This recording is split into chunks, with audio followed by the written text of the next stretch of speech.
Halo sahabat YouTube, hari ini saya akan membantu menjawab rasa penasaran teman-teman tentang berapa sih gaji satu video yang sudah kita upload. Dan tentunya berapapun angka nanti yang saya sebutkan itu tidak bisa dijadikan patokan ataupun acuan ya. Karena setiap video yang kita upload itu pasti gajinya bergelombang. Ada yang sedikit dan juga ada yang banyak.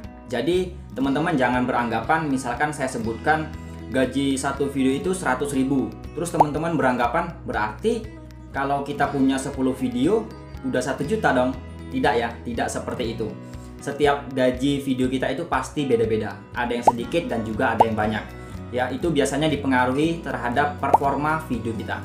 Semakin bagus performa video yang kita upload, maka biasanya peluang untuk pendapatan itu semakin besar. Nah, jadi dalam video ini saya akan bongkar satu data video saya berapa yang saya dapatkan. Dan tentunya semoga ini bisa menjadi motivasi dan semangat buat teman-teman yang baru saja mulai nge-YouTube. Nah, jadi di sini saya menggunakan aplikasi YT Studio ya, biar prosesnya lebih cepat. Dan nanti teman-teman sambil saya bongkar datanya, teman-teman juga bisa belajar tentang analitik video. Nah, karena di sini video saya itu sudah banyak banget, sudah sekitar 260 video yang saya upload. Jadi cara cepat mencari video kita itu gampang banget. Di bagian paling atas itu ada kolom pencarian. Kita tekan aja. Kemudian kita tuliskan judul videonya. Judul videonya itu tentang edit video KineMaster. Kalau sudah, kita cari aja di bagian bawah. Nah, di sini akan lebih cepat ya mencari sebuah video di aplikasi YT Studio. Kalau seandainya video teman-teman itu sudah banyak banget. Nah, jadi data yang akan saya bongkar yang hari ini itu tentang video ini ya. Ini video ada durasinya sekitar 20 menit 55 detik dan video ini tentang cara mengedit video YouTube di KineMaster. Kita langsung aja buka, tekan thumbnail ya. Nah, kemudian nanti kan tampilannya seperti ini ya. Jadi ini adalah tampilan satu video ya. Ini tampilan satu video. Kemudian di bagian ini itu ada peringkat ya. Kita lihat di sini ada peringkat menurut jumlah penayangan. Di sini ada 1 dari 10. Ini bisa ditekan. Kalau kita tekan, itu tuh bakal ketahuan topik apa yang lagi ngetrend di channel kita. Nah, kalau di channel saya ini yang mendapat peringkat 1 itu topiknya adalah cara mengedit video. Ya wajar dong. Setiap pemula pasti banyak banget yang nyari gimana cara mengedit video YouTube gitu ya. Nah, kenapa video saya ini yang ada peringkat nomor 9? Ini nomor 9 itu strategi pasang end screen. Nah, topik tentang end screen ini kurang diminati sehingga dia berada di peringkat nomor 9 ya. Jadi ini karena topik video ini lagi ngetrend, lagi banyak dicari orang, itu sebabnya performanya lumayan bagus. Nah, kita kembali aja. Kemudian di sini kita akan buka analitiknya. Nih, buka analisis video. Jadi kalau kita tekan buka analisis video, itu nanti akan muncul analitik untuk satu video ini aja yang durasinya 20 menit tadi. Kalau teman-teman mau buka analitik keseluruhan semua video, itu tekan di bagian analitik di bagian bawah ini. Jadi beda ya, antara analitik satu video dengan analitik semua video itu beda tempatnya. Nah, sekarang kita tekan di bagian buka analisis video. Maka kita akan melihat analitik untuk satu video saya tadi ya, yang sekitar 20 menitan. Di sini penayangannya sekitar 100.000 viewers ya. Dan kalau kita perhatikan di sini retensi penontonnya juga kelihatan. Kita langsung aja ke bagian menu pendapatan. Nah, jadi di sini ada menu pendapatan. Kita tekan, di sini teman-teman bisa lihat satu video ini menghasilkan sekitar 1,2 juta. Ya, satu video saja yang 20 menitan tadi itu pendapatannya itu sekitar 1,2 juta. Teman-teman juga bisa lihat di sini. Estimasi pendapatannya itu 1,2 juta. Nah, di sini di bagian sebelah kanannya kalau kita geser lagi itu ada yang namanya RPM ya.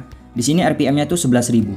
Jadi yang dimaksud dengan RPM itu adalah pendapatan bersih kita per 1.000 viewers. Jadi setiap saya mendapatkan 1.000 viewers, saya itu dibayar sama YouTube itu 11 ribuan ya. Meskipun ini tidak menjadi angka patokan, tapi ini adalah gambaran besarnya ya. Per 1.000 itu kita dibayar berapa? Itulah yang disebut dengan RPM. Sementara kalau kita geser lagi ada yang namanya CPM. Nah, CPM ini adalah pendapatan kotor kita sebelum dibagi hasil sama YouTube. Ini sama, pendapatan per 1.000 views ya. Jadi kalau kita dapat 1.000 kali nih iklan tampil di video kita, itu tuh saya dibayar 22.000, tapi ini pendapatan kotor. Sementara kalau yang namanya RPM itu adalah pendapatan bersih ya. Itu bedanya RPM sama CPM. Jadi kita fokus aja di RPM. Nah, untuk RPM ini sebenarnya juga beda-beda ya. Ini di tempat saya ini 11.000, itu tidak bisa dijadikan patokan karena nilai RPM itu bakal berubah-berubah sesuai dengan topik videonya gitu. Ya, beda antara channel tutorial, channel mukbang, channel memasak, channel keuangan, itu RPM-nya beda-beda. Jadi di sini kalau angkanya itu 11.000 tidak bisa dijadi patokan. Setiap channel punya RPM yang berbeda-beda. Nah, di sini kita lihat memang pendapatannya 1,2 juta ya, sekitar 1,2 juta. Nah, kita akan lihat di bagian menu ringkasannya. Kita masuk ke bagian menu ringkasan, kita lihat performa video ini gitu. Di sini ada penayangannya sekitar 100.000. Kemudian di sini ada retensi penonton. Di sini retensi penonton yang saya dapatkan itu sekitar 23%.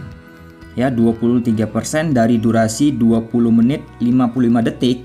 Itu tuh kalau dirata-ratakan ya, dirata-ratakan sama YouTube, per orang itu menghabiskan waktu sekitar 4 menit 56 detik, hampir 5 menit ya.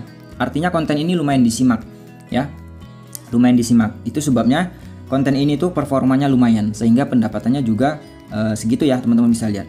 Nah, di sini ada namanya real time ya. Nah, jadi di sini sudah kelihatan nih performa video ini. Secara real time itu tuh masih masuk ya. Dari 48 jam ke belakang, berarti 2 hari ke belakang, itu masih mendapatkan views sekitar 1.380. Dan sumber viewsnya itu, sumber trafficnya itu dari rekomendasi. Pertama dari rekomendasi, kemudian dari fitur jelajah, kemudian dari penelusuran. Biasanya kalau kita sudah mendapatkan 3 ini ya, 3 ini itu tuh sudah lumayan, viewers itu bakal masuk dengan sendirinya. Nah, kemudian kita masuk ke bagian menu jangkauan. Di sini tuh ada yang namanya tayangan dan juga rasio klik tayang. Jadi yang disebut dengan tayangan itu adalah seberapa banyak thumbnail kita itu dilihat sama penonton. Jadi video saya yang 20 menit ini tadi itu sudah dilihat thumbnailnya itu sebanyak 1,9 juta. Tapi hanya sekedar dilihat ya, belum ditekan. Nah, sedangkan yang namanya rasio klik tayang itu adalah proses seberapa banyak orang yang menekan thumbnail kita sehingga menghasilkan views. Jadi intinya di sini dari 1,9 juta orang yang melihat, itu kalau dipersentasikan itu nilainya 2,7%. Dan biasanya untuk nilai tayangan kalau semakin dia semakin besar, itu tuh rasio klik tayangnya juga semakin menurun. Itu adalah hal wajar yang terjadi. Nah, kemudian di bagian bawahnya ini jenis sumber traffic yang saya jelaskan tadi. Kalau kita sudah mendapatkan fitur jelajah, rekomendasi, penelusuran, itu viewers tuh bakal masuk secara alami ya. Nah, kemudian kita masuk ke bagian menu interaksi. Di situ ada namanya waktu tonton. Jadi waktu tonton itu adalah jam tayang ya. Di sini satu video itu menghasilkan 9.000 jam tayang. Dengan durasi 20 menit tadi itu menghasilkan 9.000 jam tayang. Ya, ini kalau kita geser, ini rata-rata durasi tontonnya per orangnya itu menghabiskan sekitar 4 menitan gitulah ya. Nah, kemudian kita masuk di bagian menu penonton. Nah, di sini ada subscriber. Nah, jadi subscriber itu bertambah 2.300. Jadi gara-gara satu video ini saja yang 20 menit itu tuh menghasilkan orang yang subscribe ke video ini itu ada sekitar 2.300 orang ya. Jadi satu video ini menghasilkan 2.300 orang subscriber dan juga tadi menghasilkan jam tayang sekitar 9 ribuan ya. Jadi di sini intinya sebenarnya kalau kita mau mencari subscriber, jam tayang dan meningkatkan pendapatan, itu tuh kuncinya ada di konten kita, ada di isi video kita. Jadi lebih baik teman-teman fokus di bagian isi konten. Buatlah sebagus mungkin, semenarik mungkin ya. Kalau video kita itu sudah disimak sama penonton dan performanya bagus, maka viewers itu akan masuk dengan sendirinya. Kalau viewers itu sudah masuk dengan sendirinya, maka yang namanya jam tayang, subscriber, pendapatan itu juga akan meningkat. Jadi kuncinya ada di performa video. Jadi gimana performa video kita bisa bagus? Ya kita harus membuat video yang semenarik mungkin, video yang bermanfaat untuk orang lain sehingga orang mau menyimak konten kita. Kalau orang sudah menyimak konten kita, maka di situ peluang kita mendapatkan jam tayang, subscriber, dan juga pendapatan itu juga meningkat. Ini data real ya, punya Zona Tutorial.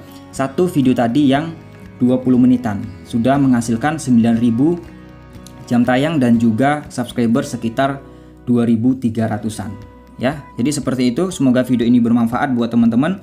Jangan lupa tekan salah satu video saya yang muncul ini untuk mendapatkan ilmu YouTube lainnya. Terima kasih sudah menonton. Sampai jumpa lagi di video selanjutnya.